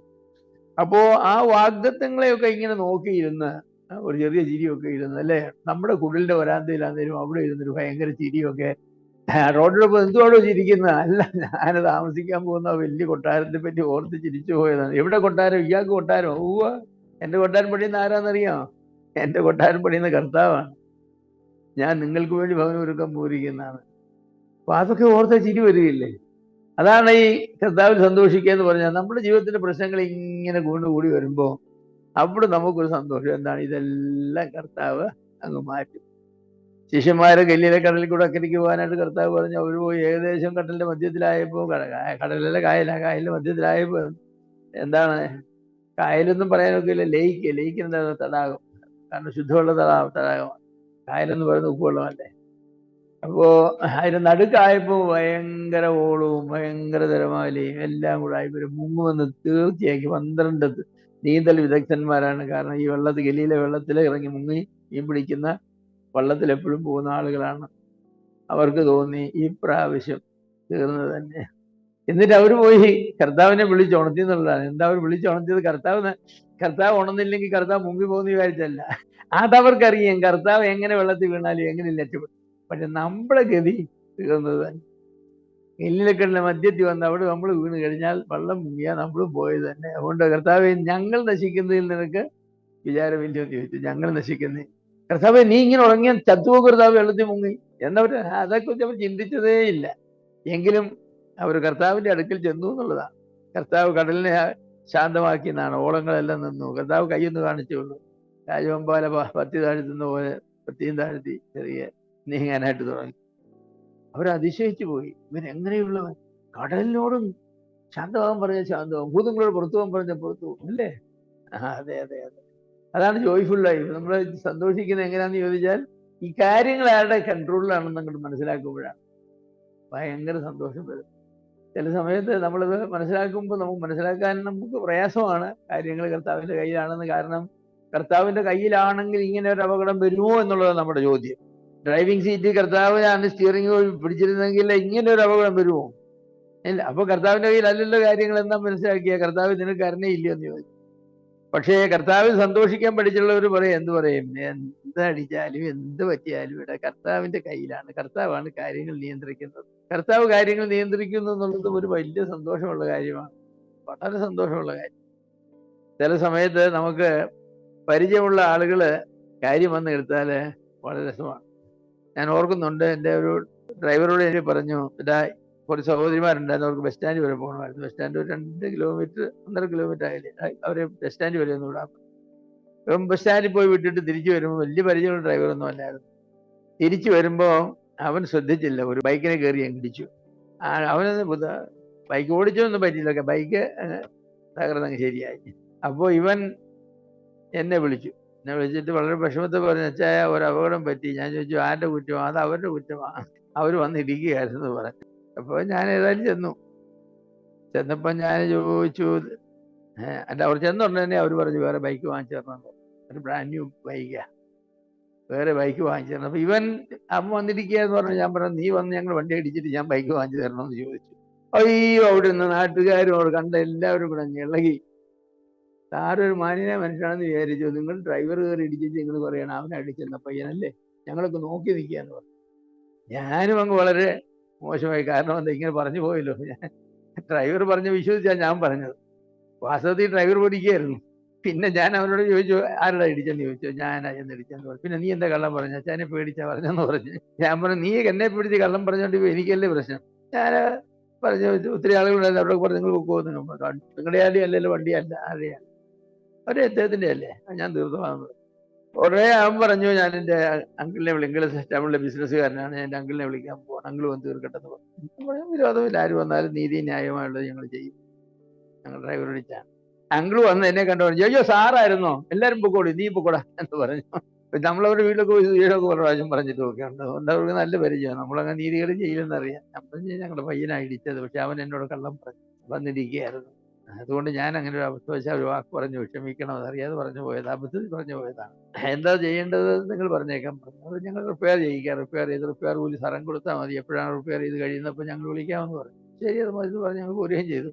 2-3 മാസം കഴിഞ്ഞപ്പോൾ വണ്ടി റിപ്പയർ ചെയ്ത് കാശ് പറഞ്ഞു. അധികം വിചാരിച്ച കാശൊന്നും ആയില്ല, കൊണ്ട് കൊടുക്കുകയും ചെയ്തു. അപ്പോൾ ഞാൻ പറഞ്ഞ എന്താന്ന് ചോദിച്ചാൽ, ഈ കർത്താവ് സന്തോഷിക്കുക എന്ന് പറഞ്ഞാൽ, നമ്മൾ ചിലപ്പോൾ പറയും കർത്താവ് നമ്മുടെ കൂടെ ഉണ്ട്, അതുകൊണ്ട് കർത്താവ് എല്ലാം സൂക്ഷിച്ചോളൂ. നമ്മൾ അബദ്ധം കാണിച്ച് കർത്താവ് സൂക്ഷിക്കണം പറഞ്ഞ് നോക്കൂ. എന്നെ പേടിച്ച് ഡ്രൈവർ നുണ പറഞ്ഞാൽ അതിന്റെ കുറ്റം എനിക്കല്ലേ വന്ന നാണക്കേട്. ഞാൻ സാഹചര്യത്തിൽ ദൈവം എൻ്റെ തല ഊരി തന്നു. അത്ര ഒരു കാര്യം ദൈവം ചെയ്തു. ചില സന്ദർഭങ്ങളിൽ അങ്ങനെയാണ്. അപ്പോൾ എപ്പോഴും നമ്മൾ സന്തോഷിക്കാനായിട്ട് പറയുമ്പോൾ സന്തോഷിക്കാനായിട്ട് നമുക്ക് കഴിയണം. റിജോയ്സിങ് ഇൻ ദ ഹോപ്പാണ്. ഹോപ്പ് എന്താ? All things work together for good. എല്ലാം സംഭവിക്കുന്നതെല്ലാം നന്മയാണെന്നല്ല, സംഭവിക്കുന്ന തിന്മകളെയും നന്മയായി മാറ്റാൻ ദൈവത്തിന് കഴിയും. ജോസഫിനെ വിറ്റത് നന്മയായിരുന്നു? ഒരിക്കലും അല്ല, തിന്മയല്ലേ അവന്മാർ ചെയ്തത്? തിന്മയാണ് ചെയ്തത്, സംശയം വല്ലതും ഉണ്ടോ? അതുപോലെ പല പല തിന്മകൾ ബൈബിളിൽ പലർക്ക് സംഭവിച്ചിട്ടുണ്ട്. പക്ഷെ ദൈവം എന്ത് ചെയ്തു? ദൈവത്തിന്റെ കരത്തിൽ ദൈവം അത് നന്മയ്ക്കാക്കി മാറ്റി. ജോസഫിനെ അങ്ങനെ വിറ്റത് കൊണ്ടല്ലേ ഇസ്രായേൽ മക്കള് അവിടെ സുഖമായി കഴിയാനായിട്ട് ഇടയായത്. ചെയ്ത പ്രവൃത്തി തെറ്റാണ് എങ്കിലും ദൈവം തന്റെ പരമാധികാരത്തിലും സർവശക്തിയിലും അതിനെ നന്മയായി മാറ്റാൻ കഴിയും. ചിലപ്പോൾ നമുക്കൊരു അപകടം ഉണ്ടായി, നമ്മുടെ അസിയെല്ലാം ഒടിഞ്ഞു പോയി, നന്മയ്ക്ക് വേണ്ടിയാണെന്ന് പറഞ്ഞാലും പറഞ്ഞാരെ സമ്മതിക്കുന്നത്. നീ എനിക്ക് അപകടം ഉണ്ടായ നന്മയ്ക്ക് വേണ്ടിയാണ്, എനിക്ക് അപകടം ഉണ്ടായ നന്മയ്ക്ക് വേണ്ടി, തിന്മ തന്നെയാണ്. പക്ഷെ എൻ്റെ കർത്താവ് നന്മയ്ക്കാക്കി മാറ്റുന്നവൻ. അതിന് 2 വ്യവസ്ഥ വെച്ചിട്ടുണ്ട്. നിർണയപ്രകാരം വിളിക്കപ്പെട്ടവർക്ക്, അവനെ സ്നേഹിക്കുന്നവർക്ക് തന്നെ. നിർണയപ്രകാരം വിളിക്കപ്പെട്ടവരും ദൈവത്തെ ആത്മാർത്ഥമായി സ്നേഹിക്കുന്നവരും ആണെങ്കിൽ മാത്രമേ ദൈവം ഈ കണക്കൂട്ടുകൾ അടിച്ച് പൊളിച്ച്. നിങ്ങൾ പഞ്ചസാര ഫാക്ടറി കണ്ടിട്ടുണ്ടോ ആരെങ്കിലും? Sugar factory. ടണ്ണ് കണക്കിന് കരിമ്പ് വെട്ടി വൃത്തിയൊന്നും ആക്കുകയില്ല, എലിയും മോളി എല്ലാം കാണും. അതെല്ലാം കൂടെ കൊണ്ടുവന്ന് ഇതിൻ്റെ അകത്ത് കൊണ്ടുവന്ന് എന്താ പറയുക, ഡംപ് ചെയ്യുക. അത് അവിടുന്ന് അങ്ങോട്ട് പോയിട്ട് അടിച്ച് തല്ലി ചതച്ച് എല്ലാം ആക്കിയിട്ട് കുറച്ച് കഴിഞ്ഞിട്ട് അത് പിഴിഞ്ഞ നീരുമാക്കിയിട്ട് ഇങ്ങനെ പോയി അങ്ങ് ചാക്ക് വെച്ചിട്ടുണ്ട് ഒരറ്റത്തെ. അവിടെ ചെല്ലുമ്പോൾ വെളുത്ത് പഞ്ചസാര ഇങ്ങനെ തരിതരിയായിട്ട് വീഴുക. ഈ സാധനം എങ്ങനെയാ ഇവിടുന്ന് പോയി അവിടെ ഇങ്ങനെ ആയിത്തീരുന്നത്? അതവർ പറയും അത് അവരുടെ ഫാക്ടറി എല്ലാം നന്മയ്ക്കാക്കി തീർക്കുമെന്ന് അവർ പറയും. നമ്മൾ പറയും ദൈവം നമ്മുടെ ജീവിതത്തിലെ എല്ലാം നന്മയ്ക്കാക്കി തീർക്കുന്നു. അതുകൊണ്ട് നമുക്ക് സന്തോഷിക്കാവുന്നതാണ്. ജോയിസ്, ഈ അറിവുണ്ടെങ്കിൽ നമുക്ക് സന്തോഷിക്കാം. നമ്മുടെ ജീവിതത്തിൽ എന്ത് വന്നാലും, രോഗം വന്നാലും, പ്രയാസം വന്നാലും, എന്ത് വന്നാലും, പരാജയം വന്നാലും, ആപത്ത് വന്നാലും, ഇനി ഒരു മരണം സംഭവിച്ചാലും, നമ്മുടെ പ്രിയപ്പെട്ടവരുടെ മരണം സംഭവിച്ചാലും, അതൊക്കെ നന്മയ്ക്കായി കൂടി വ്യാപരിപ്പിക്കുന്ന ഒരു ദൈവമുണ്ട്. സംഭവിക്കുമ്പോൾ നന്മയല്ല, കുറച്ച് കാലത്തേക്ക് അതിൻ്റെ തിന്മയും പ്രത്യാഘാതങ്ങളും ഒക്കെ അനുഭവിക്കും. പക്ഷേ കർത്താവിൻ്റെ കണക്ക് കൂട്ടലിൽ താൻ ഗുണിച്ച് ഹരിച്ച് കൂട്ടി കുറച്ച് അവസാനം തുക എഴുതുമ്പോൾ എന്ത് ചെയ്യും? നമുക്ക് അനുകൂലമായ ഒരു തുകയായിരിക്കും വരുന്നത്. അത് ദൈവത്തിന്റെ വലിയ കരുണയാണ്. നമുക്ക് സന്തോഷിക്കാമെന്ന് പറഞ്ഞത്. 12ാമത്തെ വാക്യത്തിൽ പറയുമ്പോൾ 12 അതുപോലെ തന്നെ പറയുന്നു, റിജോയ്സിങ് ഇൻ ഹോപ്പ്. പ്രത്യാശയിൽ സന്തോഷിക്കുക, പ്രത്യാശയിൽ സന്തോഷിക്കുക. അങ്ങനെ ഒരുപാട് പറയുന്നില്ല. 12-ാമത്തെ വാക്യത്തിൽ പല കാര്യങ്ങൾ പറഞ്ഞിട്ടുണ്ട്. മറ്റൊരു കാര്യം പറഞ്ഞത് കഷ്ടതയിൽ സഹിഷ്ണുത കാണിക്കാനാണ്. Patient in tribulation. ജീവിതത്തിലെ ഏറ്റവും പ്രയാസമുള്ള കാര്യം എന്ന് പറയുന്നത് പേഷ്യൻസ് ആണ്. എന്ത് പെട്ടെന്നാണ് നമ്മുടെ ക്ഷമ നശിക്കുന്നത്. പണ്ടൊരു കൂട്ടം പിള്ളേരിങ്ങനെ ഇരുന്ന് കളിക്കുകയാണ്. കളിക്കുമ്പോൾ അവർ തമ്മിൽ അവസാനം കളി മൂത്തിട്ട് കുറച്ച് ഗൗരവമായി. അങ്ങനെ ഇരിക്കുമ്പോഴാണ് ഒരു അച്ഛൻ ഇങ്ങനെ വരുന്നത്. അച്ഛൻ വന്നപ്പോൾ പറഞ്ഞു, എന്താ മക്കളെ നിങ്ങൾ വഴക്കുണ്ടാക്കുന്നത്? അയ്യോ, നമ്മൾ വഴക്കുണ്ടാക്കാൻ പാടില്ല. നിങ്ങൾ എന്തിനാ കോപിക്കുന്ന? അന്യോന്യം കോപിക്കാൻ പാടില്ല, അതൊക്കെ തെറ്റാ. അപ്പൊ അവര് ചോദിച്ചു, അച്ഛൻ എപ്പോഴെങ്കിലും കോപിച്ചിട്ടുണ്ടെന്ന് ചോദിച്ചു. ഇല്ലടാ, ഞാൻ അങ്ങനെ കോപിക്കാറില്ലെന്ന് പറഞ്ഞു. അല്ല, അച്ഛൻ ഒരിക്കലും കോപിച്ചിട്ടില്ലേ? എടാ, ഇല്ലെന്നല്ലേ പറഞ്ഞതെന്ന് ചോദിച്ചു. അല്ല, അച്ഛൻ ഒരിക്കലും കോപിച്ചില്ലേ? എന്തുവാണ് നീ കൂടെ ചോദിക്കുന്നതെന്ന് ചോദിച്ചു. ഓരോരുത്തരും ഒന്നുകൂടെ ചോദിച്ചു, അടിച്ച് ശരിയാക്കുമെന്ന് പറഞ്ഞു. നമ്മുടെ ശാന്തതയെന്നും സൗമ്യതയെന്നും ഒക്കെ പറയുന്ന ഇത്രയൊക്കെ ഉള്ളൂ, അത്രയൊക്കെ ഉള്ളൂ നമുക്ക്. അതെ, നമ്മൾ കൊടുക്കുന്ന ഉപദേശം അതുപോലെയാണ്. നമ്മൾ ഓരോ ഉപദേശങ്ങൾ ഇങ്ങനെ കൊടുക്കുമ്പോൾ ആ ഉപദേശങ്ങളൊന്നും നമ്മൾ പാലിക്കുന്നവരല്ല. വളരെ സത്യസന്ധരായ ആളുകളാണ് ഒരുപാട് ഉപദേശം കൊടുക്കില്ല. കാരണം അവർക്ക് അറിയാവുന്ന ഒരു കാര്യമുണ്ട്, ഈ പറയുന്ന കാര്യങ്ങളൊക്കെ പാലിക്കണമെങ്കിൽ എല്ലാവരെ കൊണ്ടും സാധിക്കില്ല, എല്ലാവരെ കൊണ്ടും സാധിക്കില്ല. അപ്പൊ അവരോട് ചെയ്യണമെന്ന് പറഞ്ഞാൽ എങ്ങനെ അവർ ചെയ്യുന്നത്? അതെ, എങ്ങനെ ചെയ്യുന്നു പറഞ്ഞാൽ, അപ്പോ എല്ലാറ്റിനും സ്തോത്രം ചെയ്യാനാ പറഞ്ഞത്. എല്ലാറ്റിനും സ്തോത്രം ചെയ്യാൻ ഒക്കുമോ? ഒക്കും. ആർക്ക് ഒക്കുമെന്ന് ചോദിച്ചാൽ യോബിന് ഒക്കും. 10 മക്കൾ മരിച്ചു തന്നപ്പോ യഹോവ തന്നു, യഹോവ എടുത്ത്, എവിടെ നാം വാഴ്ത്തപ്പെടുമാറാകട്ടെ. വേറെ ആർക്കെങ്കിലും ഒക്കും 10 മക്കൾ മരിച്ചെന്ന് കേൾക്കുമ്പോൾ യഹോവ തന്നു, യഹോവ എടുത്തു എന്ന് പറയാൻ? അപ്പൊ എത്ര ഭക്തനായാലും എന്റെ ദൈവം നീ എന്താ അങ്ങനെ കാണിച്ചു? ഒരു കൊച്ചിനെങ്കിലും എനിക്ക് തരാതെ നീ 10 അങ്ങ് എടുത്തത് എന്താ എന്നൊക്കെയല്ലേ നമ്മൾ ചോദിക്കുന്നത്. പക്ഷെ അങ്ങനെയല്ല ദൈവം നമ്മോട് പറഞ്ഞിരിക്കുന്നത് ആ സഹിഷ്ണുത കാണിക്കാനാ പറയുന്നത്, പേഷ്യൻസ് കാണിക്കാനാ പറയുന്നത്. ട്രിബുലേഷനിലാണ്, കഷ്ടതയില്, ഉപദ്രവത്തില്, വേദനയില്. അത് എല്ലാവർക്കും എപ്പോഴും സാധിക്കില്ല. നാഗൽ സാഹിബ് എന്ന് പറഞ്ഞൊരു സാഹിബ് തൃശ്ശൂരുണ്ടായിരുന്നു. അദ്ദേഹമാണ് വീനാഗൽ. ഒത്തിരി പാട്ടുകൾ എഴുതിയത്. സമയമാനസത്തിൽ ഞാൻ യാത്ര ചെയ്യുമ്പോഴേ അങ്ങനെ ഒത്തിരി പാട്ടുണ്ട്. അതൊക്കെ നാഗൽ എഴുതിയ പാട്ടുകൾ, നല്ല പാട്ടുകളാണ് നാഗൽ സാഹിബിന്റെ പാട്ടുകൾ. നാഗൽ ഒരു ഇന്ത്യക്കാരിയാണ് കല്യാണം കഴിച്ചത്, ഒരു മലയാളി സ്ത്രീ, ഡാർക്ക് നിറമൊക്കെ ഉള്ളതാണ്. സാഹിബ് ഒരിക്കലും സുവിശേഷം പറയാനായിട്ട് ഒരു നമ്പൂതിരിയുടെ വീട്ടിൽ ചെന്നു. നമ്പൂതിരി സാഹിബിനെ വളരെയധികം പുച്ഛിച്ചു, ഏതാണ്ടൊക്കെ പേരുകളൊക്കെ വിളിച്ചു. ഉടനെ നാഗൽ സാഹിബ് പറഞ്ഞു, എൻ്റെ ജർമ്മൻ രക്തം തിളയ്ക്കുന്നു, യേശുവിന്റെ രക്തം തണുപ്പിക്കുന്നു. ജർമ്മൻകാർ ഭയങ്കര ചൂടന്മാരാ, ഹിറ്റ്ലറുടെ ആളുകളല്ലേ. പക്ഷെ യേശുവിന്റെ രക്തം തണുപ്പിക്കുന്നു. നമുക്ക് തണുക്കാനൊക്കെ ഉള്ള മാർഗം അതേ ഉള്ളൂ. നമ്മുടെയൊക്കെ ഓരോ കുടുംബത്തിന്റെ ഓരോ പശ്ചാത്തലങ്ങളില്ലേ എന്ത് പെട്ടെന്നാ കോപിക്കുന്നത്, എന്ത് പെട്ടെന്നാണ്. പക്ഷേ കർത്താവിന്റെ രക്തം എന്ത് ചെയ്യും? തണുപ്പിക്കും. കാരണം കാൽവരി ക്രൂശിൽ കിടന്നുകൊണ്ടും കർത്താവ് എന്താ പറഞ്ഞ? പിതാവേ, ഇവർ ചെയ്യുന്നത് ഇന്നതെന്ന് അറിയായികെ ഇവരോട് ക്ഷമിക്കണേ. വളരെ കൂളായിട്ടല്ലേ പറഞ്ഞത്. കർത്താവിന് സാധിക്കത്തുള്ളൂ. ഇസ്രായേൽ മക്കളെ ഞാൻ നശിപ്പിക്കും, മോശ നിന്നെ ഞാൻ രുചിച്ച് ജാതിയാക്കും എന്നൊക്കെ പറഞ്ഞ് ഒക്കെ ഇരുന്ന് മോശയോട് എന്ന് പറഞ്ഞ്, കർത്താവ് അങ്ങനെ ചെയ്യരുത്, ചെയ്ത ആളുകൾ എന്താ പറയുന്ന അറിയാമോ? നിനക്ക് അവരെ കനാൻ വരെ എത്തിക്കാൻ കഴിവില്ല, നീ നശിപ്പിച്ച് കളഞ്ഞെന്ന് പറഞ്ഞു, നിന്റെ പേരിന് നാണക്കേടാന്ന് പറഞ്ഞു. എന്നാൽ ഞാൻ നശിപ്പിക്കില്ല. അപ്പോൾ ദൈവം അങ്ങനെ കൂളാകുന്ന ആളാണ്. പക്ഷെ കൂളാകുന്നത് അങ്ങനെ വെറുതെ കൂളാകുകയല്ല ദൈവം. മോശ വിടവിൽ നിന്നു. മോശ ദൈവത്തിന് വേണ്ടി വാദിച്ചു. നിന്നെ അറിയുന്ന സ്നേഹമുള്ള ദൈവമെന്നും കരുണയുള്ള ദൈവമെന്നും ആർദ്രതയുള്ളതെന്നും മഹാദയുള്ളവനെന്നും നീതിയുള്ളവനെന്നും സർവശക്തനും സർവജ്ഞാനിയുമെന്നാണ് നീ ജനത്തെ എല്ലാം മരുഭൂമി കൊണ്ടിട്ട് കൊന്നുകളഞ്ഞെന്ന് കേൾക്കുന്നത് നിന്റെ നാമത്തിൽ നല്ലതെന്ന് ചോദിച്ചു. നമ്മളാന്നെ പറയോ, ആഹാ എന്റെ മക്കളെ വലിയ ജാതിയാക്കാന്ന്. പിന്നെ ഞാൻ അതിന് ചോദിക്കാൻ വേണ്ടി പ്രാർത്ഥനയോട് കാത്തിരിക്കുകയായിരുന്നു. നീ ഇപ്പോഴെങ്കിലും ചോദിച്ചത് സന്തോഷം. നശിപ്പിക്കരുത്, എന്നെ ഒറ്റയടിക്ക് നശിപ്പിക്കുന്നു. അങ്ങനെയല്ല മോശ പറഞ്ഞത്. അപ്പോ ആ ഒരു സഹിഷ്ണുത നമ്മുടെ ജീവിതത്തിൽ വേണം. നമുക്ക് ചിലപ്പോൾ ഭാര്യമാരോട് സഹിഷ്ണുതയില്ല, പറഞ്ഞില്ലേ. ഞാൻ എൻ്റെ ചെറുപ്പത്തിലൊന്നും ഒത്തിരി സഹിഷ്ണുതയുള്ള ആളൊന്നും ആയിരുന്നില്ല. അങ്ങനെ സഹിഷ്ണുതയുള്ള ആളല്ലായിരുന്നു എന്ന് പറഞ്ഞാൽ എനിക്ക് വളരെ പെട്ടെന്ന് ഇറിറ്റേറ്റഡ് ആകാമായിരുന്നു. ഞാൻ ഇറിറ്റേറ്റഡ് ആയിട്ടൊന്നും ചെയ്തിട്ടൊന്നുമില്ല. കാരണം അപ്പച്ചനൊക്കെ ഒരു ഇറിറ്റേഷൻ നടക്കില്ല, ഒന്നും നടക്കില്ല. അതുകൊണ്ട് മിണ്ടാതിരിക്കുകയാണ് ഭംഗി. എങ്കിൽ നമ്മുടെ ഉള്ളിൽ ചിലപ്പോൾ അങ്ങനെ വളരെ അതൊന്നും കർത്താവിന് എടുക്കൽ ആവശ്യമില്ല.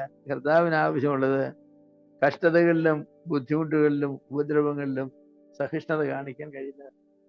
യോബിന്റെ സഹിഷ്ണുത അറിയുന്നുവല്ലോ എന്നല്ലേ നമ്മള് യാക്കോബിന്റെ ലേഖനത്തിൽ വായിക്കുന്നത്. യോബിന്റെ സഹിഷ്ണുത അറിയുന്നു. എന്തോ ഒരു സഹിഷ്ണുത ഉണ്ടായിരുന്നു.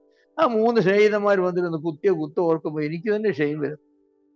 യോബിന്റെ ജീവിതത്തിൽ യോബ് ഒരിക്കലും ചെയ്യാൻ ചിന്തിക്കാത്തതായിരിക്കുന്ന കാര്യങ്ങളാണ്. നീ മറ്റുള്ളവരുടെ സ്ത്രീകളെ വഷളാക്കി, നിന്റെ മകളാക്കി, മറ്റുള്ളവർ ചെയ്തു, അത് ചെയ്തു, ഇത് ചെയ്തു, ദൈവം അതുകൊണ്ടാണ് നിന്നോട് ഇങ്ങനെ ചെയ്തത്, നീ സമ്പാദിച്ചത് എന്നൊക്കെ അവരെന്തെല്ലാം കാര്യങ്ങളാണ് പറഞ്ഞത്. അത്രയും എല്ലാം പറഞ്ഞിട്ട് യോബ് അവരെ കുറിച്ച് അവരെന്തെങ്കിലും നിങ്ങൾ അങ്ങനെ കള്ളന്മാരാണോ അങ്ങനെയൊന്നും പറഞ്ഞില്ല. പിന്നെ താൻ തന്നെ ചിലപ്പോൾ നീതീകരിച്ചു. ദൈവം എന്നെ തൂക്കി നോക്കിയാലും കുറവ് കാണില്ലെന്നൊക്കെ പറഞ്ഞ് ഇച്ചിരി കടന്ന് പറഞ്ഞുപോയി. എങ്കിലും ദൈവം പറഞ്ഞത് എന്നെക്കുറിച്ച് വിഹിതമായത് പറഞ്ഞതുപോലെ നിങ്ങൾ പറഞ്ഞിട്ടില്ലെന്നാ മോശമായിട്ട് പറഞ്ഞു. അവിഹിതമായതൊന്നും പറഞ്ഞില്ല. ഭയങ്കര സഹിഷ്ണുതയുള്ള ഒരാളായിരുന്നു ഇയ്യോബ്. ഇയ്യോബിന്റെ സഹിഷ്ണുതയെ കുറിച്ച്. അപ്പൊ ഇയ്യോബിന്റെ സഹിഷ്ണുത ഭയങ്കര സഹിഷ്ണുതയല്ലേ എല്ലാം. അത് കഴിഞ്ഞിട്ട് അവർക്ക് വേണ്ടി പ്രാർത്ഥിക്കുകയോട് ചെയ്തു. എന്തോ ഒരു സഹിഷ്ണുതയുണ്ടായിരുന്നു. ഇയ്യോബിന്റെ ഭാര്യയെ തെറ്റ് പറഞ്ഞപ്പോ ഇയ്യോബ് ഭാര്യയെ ശാസിച്ചു. നീ പൊട്ടി സംസാരിക്കുന്ന പോലെ സംസാരിക്കുന്നവർ ദൈവത്തിന്റെ കരത്തിൽ നന്മയും തിന്മയും നാം പ്രാപിക്കേണ്ടതെന്ന് ചോദിച്ചു. മക്കളെ തന്നപ്പോൾ നാം സന്തോഷത്തെ പ്രാപിച്ചു. മക്കളെ എടുത്തപ്പോഴും നമ്മൾ സന്തോഷത്തോടെ വിട്ടുകൊടുക്കണം. അതാണ് നന്മയും തിന്മയും. 3000 ഒട്ടകത്തെയും പിന്നെ 6000 പശുക്കളെയോ ഒക്കെ തന്നത് ദൈവമല്ലേ. അപ്പൊ നമ്മൾ സന്തോഷിച്ചില്ലേ? അത് കൊണ്ടുപോയപ്പോഴും ദൈവം നീ എടുത്തു എന്ന് പറയണം. നീ എടുത്ത് എനിക്കുള്ള അധികാരമുണ്ടെന്ന് പറയണം. അങ്ങനെ പറയാൻ നമ്മളെ കൊണ്ട് സാധിക്കുകയില്ല. അനുകൂലമായ കാര്യങ്ങൾ മാത്രം നമുക്ക് സന്തോഷമാണ്. നമുക്ക് ഇഷ്ടമില്ലാത്ത എന്തെങ്കിലും ദൈവം ചെയ്തു പോയെങ്കിൽ നമുക്ക് പിന്നെ ദൈവത്തോട് പിന്നെ പ്രാർത്ഥനയില്ല, വചനവായനയില്ല, സഭായവും ഇല്ല, ഒന്നുമില്ല. ദൈവം എന്താ അങ്ങനെ ചെയ്തത്? ദൈവം എന്താ അങ്ങനെ ചെയ്യുന്ന? അപ്പൊ നമ്മുടെയൊക്കെ ദൈവം എന്ന് പറഞ്ഞാൽ ഈ ബൈബിളിലെ ദൈവമൊന്നും അല്ല. നമ്മുടെ ദൈവം എന്ന് പറഞ്ഞാൽ നമ്മുടെ ഹൃദയത്തിൽ നമ്മൾ വരച്ചെടുത്ത നമ്മള് ഉരുട്ടി കൂട്ടിയ ഒരു ചെറിയ ദൈവം ഇരിപ്പുണ്ട്. ബൈബിളിലെ ദൈവം അങ്ങനെയല്ല. തനിക്ക് ഇഷ്ടമുള്ളതൊക്കെ താൻ സ്വർഗത്തിൽ നമ്മുടെ ദൈവം നിങ്ങളുടെ ദൈവം എവിടെയെന്ന് അവർ ചോദിക്കും. നമ്മുടെ ദൈവം സ്വർഗത്തിലാകുന്നു. അവൻ ഇഷ്ടമുള്ളതൊക്കെ അവൻ ചെയ്യുന്നു എന്നാണ്. സർവാധികാരിയായ ദൈവമാണ്. അവൻ ആരെയും ആലോചന ചോദിക്കുകയില്ല, ചോദിച്ചിട്ടുമില്ല. നീ എന്തുകൊണ്ട് ഇത് ചെയ്യുന്നതെന്ന് ചോദിക്കാൻ കഴിവുള്ളവരാരും ഇതുവരെ ഉണ്ടായിട്ടില്ല. അപ്പോൾ ആ ദൈവത്തിന്റെ അടുക്കിലേക്ക് വരുമ്പോൾ നമുക്ക് വളരെ വളരെ പേഷ്യൻസ് വേണം, വളരെ സഹിഷ്ണുത വേണം. 13ാമത്തെ വാക്യത്തില് പറയുമ്പോൾ ക്രിസ്ത്യ ജീവിതം ഒരു പ്രാർത്ഥനാ ജീവിതമാണ്. കണ്ടിന്യൂയിങ് സ്റ്റെഡ്ഫാസ്റ്റ്ലി ഇൻ പ്രയർ എന്നാണ്. Continuing steadfastly in prayer. പ്രാർത്ഥനയിൽ തുടരണമെന്ന് മാത്രമല്ല, സ്റ്റെഡ്ഫാസ്റ്റ്ലി തുടരണം. പ്രാർത്ഥനയിൽ ഉത്സാഹത്തോടുകൂടെ തുടരണം. ജീവിതത്തിന്റെ പ്രതികൂല സാഹചര്യങ്ങളിലൊക്കെ നമ്മൾ പ്രാർത്ഥിക്കണം. നമ്മുടെ സഭയുടെ ഏറ്റവും പ്രധാന ബലഹീനത എന്ന് പറഞ്ഞാൽ പ്രാർത്ഥന. ഞാൻ ഇവിടുത്തെ ആളുകളുടെ പ്രാർത്ഥന കേട്ടിട്ടുണ്ട്. 2 സെന്റൻസ് ഒരുമിച്ച് പ്രാർത്ഥിക്കാൻ അവർക്ക് പലർക്കും അറിയത്തില്ല. 1 മിനിറ്റും കൂടുതലൊന്നും അവർക്ക് പ്രാർത്ഥിക്കാൻ ഒക്കുകയില്ല. അപ്പോഴത്തേക്ക് അവരുടെ പ്രാർത്ഥനയും തീരും, വിഷയവും തീരും, എല്ലാം തീരും. 1 മണി രാത്രി മുഴുവനൊക്കെ കർത്താവിൽ നിന്ന് പ്രാർത്ഥിച്ചു. പൗലോസും ഒക്കെ ഇടപെടാതെ പ്രാർത്ഥിച്ചു, മണിക്കൂറുകൾ പ്രാർത്ഥിച്ചു. അത് മറ്റേ എന്ത് പ്രാർത്ഥനയാണ്? നമ്മുടെ ചെറിയ പെറ്റിഷൻ ഗ്രോസറി സ്റ്റോറിൽ കൊണ്ട് കൊടുക്കുന്ന പോലെയാണ്. മുളക് 1/2 കിലോ, മല്ലി 1/2 കിലോ, പഞ്ചസാര 2 കിലോ, ആട്ട എന്ന് പറഞ്ഞു ദൈവത്തോട്, ദൈവം ആട്ട വേണം കേട്ടോ, കുറച്ച് മല്ലി വേണം, മുളക് വേണം, യേശുവിന്റെ നാമത്തിൽ ആമേൻ. അതാന്ന് പ്രാർത്ഥന എന്ന് പറയുന്നത്. അതിന് പ്രാർത്ഥനയൊന്നും അല്ല. അത് നമ്മുടെ ഭോഗേച്ഛകൾ ചെലവിടുന്നതിന് വല്ലാതെ യാചിക്കുന്നു. ഒത്തിരി യാചനയാണ്. കാരണം എല്ലാം നമുക്ക് ചെലവിടാൻ വേണ്ടി മാത്രമാണ്. കർത്താവ് പ്രാർത്ഥിക്കാൻ പഠിപ്പിച്ചല്ലോ. കർത്താവിന്റെ ശിഷ്യന്മാർ ഇന്ന് കർത്താവിനോട് പറഞ്ഞു, ഞങ്ങളെ പ്രാർത്ഥിക്കാൻ പഠിപ്പിക്കണം. കർത്താവ് എത്ര ഭൗതിക ആവശ്യങ്ങളുടെ റിക്വസ്റ്റ് അതിലുണ്ട്. ഒറ്റ ഒരെണ്ണമല്ലേ ഉള്ളൂ, ഞങ്ങൾക്ക് ആവശ്യമുള്ള ആഹാരം ഇന്ന് തരണം. ഒറ്റ ഐറ്റമേ കർത്താവ് പറഞ്ഞു. സ്വർഗസ്ഥനായ ഞങ്ങളുടെ പിതാവേ, നിന്റെ നാമം വിശദീകരിക്കപ്പെടണമേ, ഭൗതികതയില്ല. നിന്റെ രാജ്യം വരണമേ, ഭൗതികതയില്ല. നിന്റെ ഇഷ്ട സ്വർഗത്തിലെ പോലെ ആകണമേ, ഭൗതികതയില്ല. പിന്നെ ഈ ഒരെണ്ണമാണ് ഞങ്ങൾക്ക് ആവശ്യമുള്ള ആഹാരം നൽകണം. ഒറ്റ ഒരെണ്ണം. ഞങ്ങളുടെ കടക്കാരോട് ഞങ്ങൾ ക്ഷമിച്ചിരിക്കുന്നവർ ഞങ്ങളുടെ കടങ്ങളെ ഞങ്ങളോട് ക്ഷമിക്കണം. എവിടെ വല്ല ഭൗതികതയുണ്ടോ? പരീക്ഷയിൽ കിടക്കാതെ വേണം ദുഷ്ടങ്ങളിൽ നിന്ന് ഞങ്ങളെ വിടുവിക്കണം. ഇല്ലല്ലോ. എന്തുകൊണ്ടെന്ന രാജ്യവും ശക്തി മഹത്വവും അങ്ങേക്കുള്ളതാകുന്നു. ആമേൻ. എവിടെയാ ഭൗതികത? ഒരൊറ്റ കാര്യം പറഞ്ഞുള്ളൂ. നമ്മൾ ആ ഒരൊറ്റ കാര്യം മുഴുവൻ 1 മണിക്കൂർ പ്രാർത്ഥിച്ചാലും എല്ലാം ഇന്ന് ഞങ്ങൾക്ക് ആവശ്യമുള്ള ആഹാരം, അത് വേണം, അരി വേണം, ചോറ് വേണം, ഭക്ഷണം വേണം, ഇത് വേണം, ഇത് വേണം, ഇത് വേണം, ഇത് വേണം. കർത്താവ് പഠിപ്പിച്ച് പ്രാർത്ഥനയെങ്കിലും പ്രാർത്ഥിക്കുന്നവർ തന്നെ. നിങ്ങൾ ലോർഡ്സ് പ്രയർ എങ്കിലും പറയാം. ഞാൻ ഇവിടെ ഇരിക്കുന്നവരിലെ പകുതി ആളുകൾ ലോർഡ്സ് പ്രയർ പറയാൻ പറഞ്ഞാൽ ശരിക്കും പറയില്ല. എന്താ ചെല്ലാത്തതെന്നറിയാമോ? ഞങ്ങൾ ഭയങ്കര വിശുദ്ധന്മാരല്ലോ. അയ്യോ, അങ്ങനെയുള്ള പ്രാർത്ഥനയൊന്നും ഞങ്ങൾ കർത്താവ് പഠിപ്പിച്ച പ്രാർത്ഥന പ്രാർത്ഥിക്കാതെ എന്തോ മനുഷ്യനാണ്. അതിനൊക്കെ മെച്ചമായിട്ട് ആർക്കാ പ്രാർത്ഥിക്കാൻ പഠിപ്പിക്കും? പിന്നെ ചോദിക്കും അതിനുവേണ്ടി അങ്ങനെ എന്നും ചൊല്ലാൻ വേണ്ടിയാണോ കർത്താവ് തന്നത്? അല്ല, എന്നും ചൊല്ലാൻ വേണ്ടിയല്ല കർത്താവ് തന്നത്. പക്ഷെ അതിനൊക്കെ മെച്ചമായിട്ട് ആർക്കും ചൊല്ലാൻ മുക്കില്ല. അപ്പൊ പിന്നെ അത് ചൊല്ലുമല്ലേ നല്ലത്. അത് വിറ്റാമിൻ ഗുളികയാണ്. 1 a day എന്ന് പറയുന്ന ഗുളികയില്ല. ദിവസം ഒരു നിങ്ങൾ എന്തൊക്കെ കഴിച്ചാലും നിങ്ങൾക്ക് വേണ്ട മഗ്നീഷ്യവും, നിങ്ങൾക്ക് വേണ്ട ഇരുമ്പും, നിങ്ങൾക്ക് വേണ്ട സൾഫറും, നിങ്ങൾക്ക് വേണ്ട വിറ്റാമിൻ എയും ഇയും അതെല്ലാം നിങ്ങളുടെ ആഹാരത്തിൽ കിട്ടുകയില്ല. അതുകൊണ്ട് നിങ്ങൾ എന്ത് ചെയ്യും? വയറ് നിറച്ച് ബിരിയാണിയും കപ്പയും ചാറും കറിയും എല്ലാം കഴിച്ചതിന് ശേഷം വീട്ടിൽ കിടക്കുക ഒരു ഗുളിക എടുത്ത്. എന്തിനാ ഒരു ഗുളിക എടുത്ത് വെള്ളം കുടിച്ചത്? കഴിച്ചതിൻ്റെ അകത്ത് നിന്ന് വല്ല കുറവും ശരീരത്തിന് ആവശ്യമുള്ളത് വന്നിട്ടുണ്ടെങ്കിൽ ഈ വിറ്റാമിൻ എന്ത് ചെയ്യും? ഞാൻ കർത്താവിന്റെ പ്രാർത്ഥന അങ്ങനെയാണ് കാണുന്നത്. ഞാൻ ഒത്തിരിയും പ്രാർത്ഥന പ്രാർത്ഥിച്ചു. അതിനകത്ത് എനിക്ക് വേണ്ടതെല്ലാം ഒന്നുമില്ല. അപ്പൊ ഞാൻ പിന്നെ അത് കഴിഞ്ഞിട്ട് കർത്താവിന്റെ പ്രാർത്ഥനയോട് പ്രാർത്ഥിക്കും. അപ്പൊ എനിക്ക് വേണ്ടതെല്ലാം ഇടവിടാതെ പ്രാർത്ഥിക്കാനാ പറഞ്ഞത്. നമ്മുടെ പ്രാർത്ഥനാ ജീവിതം എന്ന് പറയുന്ന ഒരു കണ്ടിന്യൂയിങ് സ്റ്റെഡ്ഫാസ്റ്റ്ലി ഇൻ പ്രയർ. ജീവിതത്തിന്റെ ഏത് സാഹചര്യത്തിലും, പ്രതികൂല സാഹചര്യത്തിലും, സന്തോഷത്തിലും സങ്കടത്തിലും, പൗലോസപ്പോഴും ജയിലിലൊക്കെ കിടന്നുകൊണ്ട് എന്തോ ഒരു പ്രാർത്ഥനകളാണ് തന്റെ ലേഖനങ്ങളിൽ തന്നെ എഴുതിയിരിക്കുന്നത്. അതൊക്കെ നമ്മൾ പ്രാർത്ഥിക്കണം.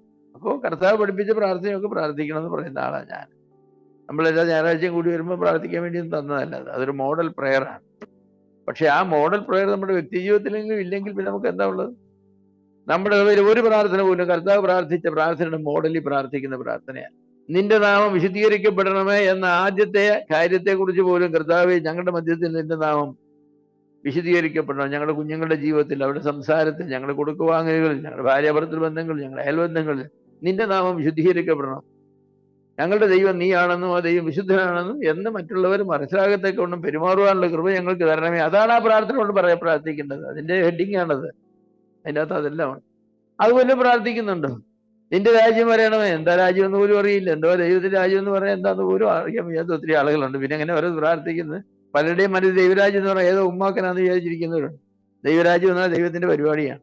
ഇന്ന് ലോകത്തിൽ ദൈവരാജ്യമായിരിക്കുന്ന ദൈവത്തിന്റെ പരിപാടിയായ സഭയാണ്. ഇനിയും കർത്താവ് വന്നിട്ട് ഇസ്രായേലിന് വേണ്ടി ദൈവരാജ്യം സ്ഥാപിക്കുന്നു. ലിറ്ററലായിട്ടുള്ളൊരു ഫിസിക്കൽ കിങ്ഡം 1000 വർഷങ്ങൾ നീളുന്നത്. അത് കഴിഞ്ഞിട്ട് ദൈവത്തിന് നിത്യതയിലുമുണ്ട്. നിത്യതയിലെ നിത്യരാജ്യം എന്നാ പറയുന്നത്. ദൈവത്തിന് നിത്യരാജ്യം. ദൈവത്തിന് ഭൗതികമായ ഒരു രാജ്യമുണ്ട്, ദൈവത്തിന് ധാർമ്മികമായ ഒരു രാജ്യമുണ്ട്. ദൈവത്തിന്റെ അഭിഷേകത്തിൽ നിന്ന് കോരശിനെ വിളിച്ചത് എന്താ? ദൈവത്തിന്റെ ഈ ധാർമ്മിക രാജ്യത്തിലെ രാജാവായിരുന്നു. അതുപോലെ കർക്കമീശ് ആക്രമിക്കാൻ പോയതായിരിക്കുന്ന നെക്കോ ഇല്ലേ? നെക്കോയെ പറ്റി പറഞ്ഞത് ദൈവത്തിന്റെ ദാസനായ നെക്കോ പറഞ്ഞ ദൈവത്തിന്റെ വചനങ്ങളെ അനുസരിക്കായി കൊണ്ട് അവനെ വെട്ടിക്കൊന്നു. അവൻ ഏറ്റവും നല്ല രാജാവായിരുന്നു. അവന്റെ പേര് കൊല്ലപ്പെട്ടതായിരിക്കുന്ന 8-ാമത്തെ വയസ്സിൽ യോശിയാവ്. ഏറ്റവും നല്ല രാജാക്കന്മാരാണ്, ഭക്തനായ രാജാവായിരുന്നു. പക്ഷേ നെക്കോ പറഞ്ഞ ദൈവവചനങ്ങളെ കേട്ടില്ല. ദൈവത്തിന്റെ ധാർമ്മിക രാജ്യമുണ്ട്. ആ ധാർമ്മിക രാജ്യത്തിലെ രാജാക്കന്മാരാണ്. നെബൂഖദ്നേസറിനെയും ദാസനെന്നാണ് വിളിച്ചിരിക്കുന്നത്.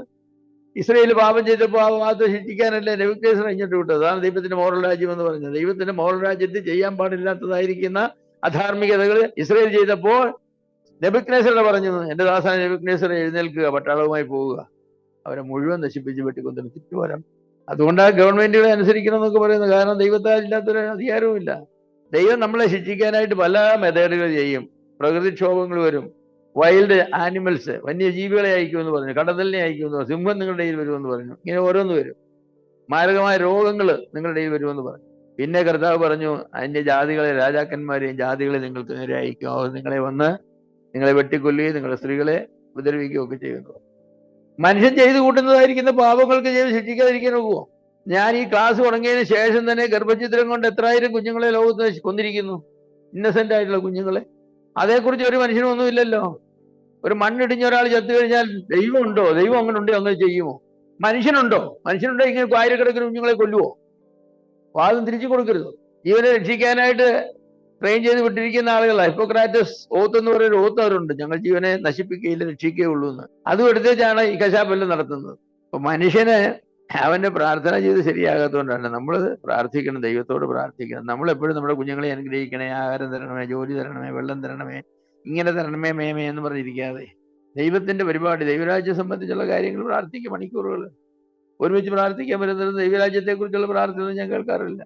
നിന്റെ ഇഷ്ടം സ്വർഗത്തിലെ പോലെ ഭൂമിയിലുമാകണം എന്നും പ്രാർത്ഥിക്കാറില്ല. നമ്മുടെ കുറെ ഇഷ്ടങ്ങൾ പറഞ്ഞിട്ടെല്ലാം നടത്തി തരണമെന്ന് പറയും. പ്രാർത്ഥനയെക്കുറിച്ച് ഒരുപാട് പഠിക്കാനുണ്ട്.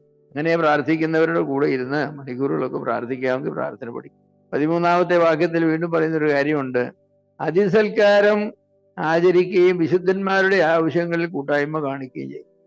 രണ്ട് കാര്യമാണ്. ക്രിസ്ത്യ ജീവിതം എന്ന് പറയുന്നൊരു കൂട്ടായ്മ ജീവിതമാണ്.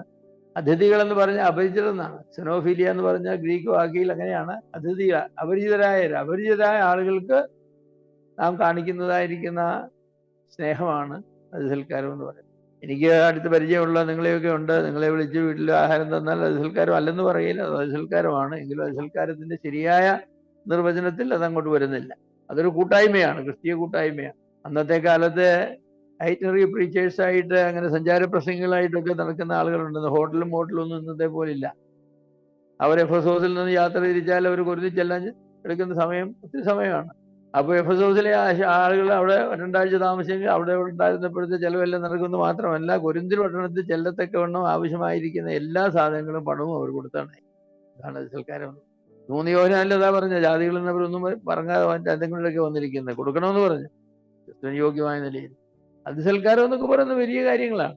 അബ്രഹാമിനെയാണത് ഉദാഹരണമായിട്ട് പറഞ്ഞിരിക്കുന്നത്. ഒരു ദിവസം അബ്രഹാം വൈകിയ നേരത്ത് തന്റെ മമ്രയുടെ തോപ്പിലെ മരത്തിന്റെ കീഴില് അങ്ങനെ ഇരിക്കാൻ ഞാൻ വിചാരിക്കുന്നത് സാറയോട് കൂടാരത്തിന്റെ വാതിക്കൽ നിന്ന് അവർ വർത്താനങ്ങൾ വീട്ടു കാര്യങ്ങളൊക്കെ പറയാണ്. കാര്യങ്ങളൊക്കെ ഇങ്ങനെ പറഞ്ഞുകൊണ്ടിരിക്കുമ്പോൾ 3 പേര് വന്ന് മുന്നേ നിന്നു. റോഡിന് മുന്നേ നേരെ വാതിക്കൽ. അബ്രഹാം ഓടി ചെന്നു നിലത്തോളം കുനിഞ്ഞു, അവരെ നമസ്കരിച്ചു. യജമാന്മാരെ, എന്നെ വിട്ടു പോകരുത്, ഞാൻ ഇച്ചിരി വെള്ളം കൊണ്ട് നിങ്ങളുടെ കാലും കഴുകി ഒരു കഷ്ണം അപ്പവും തന്നിട്ട് നിങ്ങൾ പോകാവുന്നു. അതിനായിട്ടല്ലോ നിങ്ങൾ എൻ്റെ അടുക്കൽ വന്നത്. ദൈവം അതിനുവേണ്ടി നിങ്ങളെ ഇങ്ങോട്ട് അയച്ചത്, എനിക്ക് സഹായം ചെയ്യും. എന്നിട്ട് അബ്രഹാം എന്താ ചെയ്യുന്നത്? വേലക്കാരനെ വീട്ടിൽ ചെന്ന് 9 ചപ്പാത്തി വാങ്ങിച്ചിട്ട് ഒരു 3 ഇറച്ചിക്കറി ഹോട്ടലുണ്ട്, അവിടുന്ന് വാങ്ങിച്ചിട്ട് വേണം. അതാന്ന് ചെയ്തത്. അതല്ല ചെയ്തത്, തൊഴുത്തിലോട്ട് കയറി നല്ലതുമായിരിക്കുന്ന ഒരു കാളക്കുട്ടിയെ, ഞാൻ 1.5 വയസ്സ് 2 വയസ്സുള്ളതായിരിക്കുന്നത് 19 കിലോ ഉള്ള നല്ല അടിച്ചു കൊടുത്തൊരു കാളക്കുട്ടിയെ പിടിച്ച് വേലക്കാരൻ്റെ കൂടെ നിമിഷം കൊണ്ട് കൊന്ന് തൊലിയിരിച്ച് കഷ്ണമാക്കി ചുട്ടുകൊണ്ട് വരാം. ചുടുക ചെയ്യുന്ന വയറിനെ വഴി അടുക്കലോട്ട് ചാടി കയറി ചെന്നിട്ട് സാറയുടെ ഗോതമ്പ് പൊടി വെക്കുന്നതായിരിക്കുന്ന പാത്രമുണ്ട്, അടപ്പ് തുറന്നു. 3 ഇടങ്ങി ഗോതമ്പ് മാവ് അമുക്കി കുലുക്കി എടുത്ത് കൊടുത്തേച്ച് പറഞ്ഞു, പെട്ടെന്ന് ചപ്പാത്തി ഉണ്ടാക്കി റേക്കളാൻ പറഞ്ഞു. അപ്പൊ ചപ്പാത്തി അല്ല, അവർ കുബൂസോ എന്താ ഉണ്ടാക്കുന്നത്? പുളിപ്പിക്കാൻ സമയമില്ലല്ലോ, അതും ഉണ്ടാക്കാം. എന്നിട്ട് വെണ്ണയുണ്ട് അവർക്ക്, കോട്ടേജീസ് എന്ന് പറയാം അവരെ, ഫ്രിഡ്ജൊന്നും ഇല്ലാത്ത കാലമാണ്. അതും കുറച്ചെടുത്തു, 1/2 കിലോ എടുത്തു. ഇതെല്ലാം കൂടെ അവരുടെ മുന്നിൽ നിന്നു. അവർ തിന്നത് നമ്മൾ അടുത്ത് കാണും. ആളുടെ ഓരോ കുറങ്ങ് ഓരോത്തിനും മുന്നിൽ വെച്ചു കൊടുക്കുക. സൽക്കാരം നിലനിൽക്കട്ടെ, അതിനാ ചിലർ അറിയാതെ ദൂതന്മാരെ സൽക്കരിച്ചിട്ടുണ്ടല്ലോ എന്ന് ഇബ്രാഹിം 13-ാം തീയതി പറഞ്ഞിരിക്കുക. അബ്രഹാമിന്റെ ഉദാഹരണത്തെ എടുത്തു പറഞ്ഞിരിക്കുകയാണ്. സൽക്കാരം എന്ന് പറഞ്ഞാൽ അതുപോലെയാണ്. സൽക്കാരം ചെയ്യാൻ എല്ലാവർക്കും ഒന്നും ഇഷ്ടമല്ല, വലിയ ചെലവല്ലേ? അത് തന്നെയല്ല, നമ്മൾ അരിയൊക്കെ വല്ലവരും കൊടുക്കുന്ന എന്തിനാ? നമ്മുടെ പിള്ളേർക്ക് കഴിക്കാനുള്ള ചോറൊക്കെ വല്ലവരും കൊടുക്കുന്ന എന്തിനാ? വല്ലവരും അല്ല കൊടുക്കുന്ന. കർത്താവ് പറഞ്ഞു, എനിക്ക് വിശന്നു, ഞാൻ നിങ്ങളുടെ വീട്ടിൽ വന്ന് നിങ്ങൾ ഈ കൊല്ലം തന്നോന്ന് ചോദിക്കും. അതെ, കർത്താവ് നീ വിശന്നവനോട് ഞങ്ങൾ എപ്പോഴാ കണ്ടതെന്ന് ചോദിച്ചു. ഈ പാവപ്പെട്ടവന് കൊടുക്കാൻ. കർത്താവ് പാവപ്പെട്ടവന് കൂടെയാണ് പലപ്പോഴും നമ്മുടെ വീട്ടിൽ വരുന്നത്. എനിക്കിന്നൊരു വലിയ സങ്കടം തോന്നിയത്, യഥാർത്ഥത്തിൽ സങ്കടം തോന്നി. ഞാൻ ഗ്രേസിനോട് പറഞ്ഞു, 10 മണിയായപ്പോൾ ഒരാൾ വന്നു, വീട്ടിൽ പരിചയമുള്ള ഒരാളാണ്, ഒരു കഴിക്കാൻ തരാൻ പറഞ്ഞു. ഞാൻ പറഞ്ഞു, എൻ്റെ കുഞ്ഞെ, ഈ 10 മണി സമയത്ത് ഇന്നലത്തേൻ്റെ ബാക്കി ഞങ്ങൾ ചോറൊന്നും വെക്കാറില്ല, ബാക്കി ചോറ് വീട്ടൊന്നും കഴിക്കില്ല. രാവിലെ ഉണ്ടാക്കിയതെന്ന് പറഞ്ഞാൽ അവന് കൊടുക്കാനെന്നുള്ളത്. അതിന് തൂത്തുവാരി കഴിഞ്ഞ് 10 മണിയായപ്പോഴേ പിന്നെന്താ തരുന്നത്? കൊടുക്കാൻ ഒത്തില്ലെന്നുള്ളത് എനിക്ക് ഭയങ്കര സങ്കടം തോന്നി. അവർ കഴിക്കാൻ അന്നേരം വേണ്ടതാണ്. അവന് സദ്യ വിശന്നിട്ട് വന്നാന്നൊന്നും എനിക്കറിയില്ല. എനിക്കറിയാവുന്ന പാർട്ടിയാ. അവന് 3-4 ഏക്കർ വസ്തുവും ജോലിയുള്ള ഒരു മകനും എല്ലാം ഉള്ളതാണ്. ഇങ്ങനെ തന്നെ നടക്കുക. ഓരോ വീട്ടിൽ രാവിലെ തുടങ്ങി ഇറങ്ങി അങ്ങനെയുള്ളവരെ പ്രോത്സാഹിപ്പിക്കരുത്. പക്ഷേ എന്ത് ചെയ്യാനാ, ഓരോരുത്തരുടെ ഗതി അതായ. അവന് കൊടുക്കാൻ ഒത്തില്ലെന്നുള്ളത് എനിക്ക് സങ്കടം തോന്നി ആ സമയത്ത്. അത് സൽക്കാരം ചെയ്യണം. കാരണം കർത്താവിനോട് പ്രാർത്ഥിക്കും, ഇന്ന് എനിക്ക് സൽക്കാരം ചെയ്യാൻ ആരെങ്കിലും ഒരാളെ എൻ്റെ അടുക്കിലേക്ക് അയക്കണമെന്ന് ചിലപ്പോൾ പ്രാർത്ഥിക്കും. ഞങ്ങളുടെ ഇവിടെ ഒന്നും ആരും കയറി വരാറുണ്ട്. പണ്ടൊക്കെ വരുമായിരുന്നു, ഇപ്പോൾ ആരും കയറി വരാറൊന്നും. അപ്പോൾ ആരെങ്കിലും കർത്താവെ കടത്തി വിടണമേ എന്ന് അങ്ങനെ പ്രാർത്ഥിക്കാറുണ്ട്. അപ്പോൾ ഈ അതിസൽക്കാരം നമ്മൾ ചെയ്യണം. വിശുദ്ധന്മാരുടെ ആവശ്യങ്ങൾ ഔദാര്യമായി നൽകണമെന്നാണ്. Distributing to the needs of the church. സഭാവിശ്വാസികളുടെ ആവശ്യങ്ങളിൽ വാരി വിതറിക്കൊള്ളും. നിങ്ങൾക്ക് അതുകൊണ്ട് കുറവൊന്നും വരികയില്ല, ഒരു കുറവും വരും. പെന്തക്കോസ്തുകാരെ എനിക്ക് വളരെ ബഹുമാനമാണ്. നിങ്ങൾ നോക്കിയിട്ടുണ്ടോ അവർ ആരാധനാലയങ്ങൾ എങ്ങനെയാണ്? നമ്മുടെ ആരാധനാലയം നോക്കിയേ, നമുക്കൊരു ഷെയിം തോന്നുന്നില്ല. 50-60 ലക്ഷം രൂപയുടെ വീട് പണിയും. എന്നാൽ ആ വീട് പണിയുമ്പം എനിക്കത് 60ന്റെ വേണ്ട, 50ന്റെ മതി, 10 ലക്ഷം രൂപ സഭയ്ക്ക് ഹോൾ പണിയാനായിട്ട് കൊടുത്തേക്കാം. അങ്ങനെ ആരും വിചാരിക്കില്ല. അപ്പൊ ക്രിസ്ത്യൻ ജീവിതം എന്ന് പറയുന്നത് ഭയങ്കര രസമുള്ള ജീവിതമാണ്, ജോയ്ഫുൾ ജീവിതം. അതെല്ലാവർക്കും നോക്കുക. ഈ ലോകത്തിലെ ആളുകൾ പറയും കൊടുത്തു മുടിയുക. ദൈവം പറയും കൊടുത്ത് അനുഗ്രഹിക്കുക. ദൈവത്തിന്റെ ചിന്താഗതിയും ലോകത്തിന്റെ ചിന്താഗതിയും വൈരുദ്ധ്യതയുള്ളതാണ്. കൊടുത്താൽ തരാമെന്ന് പറയുന്ന ദൈവം, കൊടുക്കരുതേ ഇല്ലാതെയാകുമെന്ന് പറയുന്ന ലോകം. നമ്മുടെ ആളുകൾ പഠിക്കണം. യഥാർത്ഥമായ രക്ഷ ഉണ്ടായിട്ടില്ലായിരിക്കും. രക്ഷിക്കപ്പെട്ട കാലത്ത് പഠിപ്പിക്കാൻ ആളുകളില്ലായിരിക്കും. ഇതൊന്നുമില്ല. പാവം ക്ഷമിച്ച് കിട്ടി എന്നൊരു ഏക അനുഭവം മാത്രം. കുഞ്ഞുങ്ങളെ, നിങ്ങളുടെ പാവം ക്ഷമിച്ച് കിട്ടിയിരിക്കാൻ ഞാനിത് നിങ്ങൾക്ക്, ബാല്യക്കാരുമല്ല പിതാക്കന്മാരുമല്ല, കുറേ കുഞ്ഞുങ്ങളെ കൊണ്ട് പറഞ്ഞിരിക്കുക. അവർക്ക് പറയാനൊരു സാക്ഷ്യമേ ഉള്ളൂ, ദൈവം പാവം പോയിട്ട്. അത് പോരാ. യുവാക്കന്മാരെ, നിങ്ങൾ ദുഷ്ടനെ ജയിച്ചിരിക്കാനും നിങ്ങൾ ശക്തരാകയാൽ ദൈവത്തിൽ ശക്തനായി ദുഷ്ടനായ സാത്താനെ ജയിക്കണം. പിതാക്കന്മാരെ പറ്റി പറയുന്നു, ആദ്യം മുതലുള്ളവനെ നിങ്ങൾ അറിഞ്ഞിരിക്കുക, ദൈവത്തെ അടുത്തറിയണം. That personal knowledge of God. ദൈവത്തിന്റെ സ്നേഹവും ദൈവത്തിന്റെ വിശ്വസ്തതയും ദൈവത്തിന്റെ എല്ലാം അടുത്തറിയണം. അങ്ങനെ അറിയണം. അങ്ങനെ വേണം നമുക്ക് ജീവിക്കാനായി. അപ്പൊ ക്രിസ്ത്യ ജീവിതം വളരെ ഉല്ലാസകരമായ ഒരു ജീവിതമാണ്. അത് ഉല്ലാസകരമാക്കിയെങ്കിലേ ഉല്ലാസമാകും. ദൈവം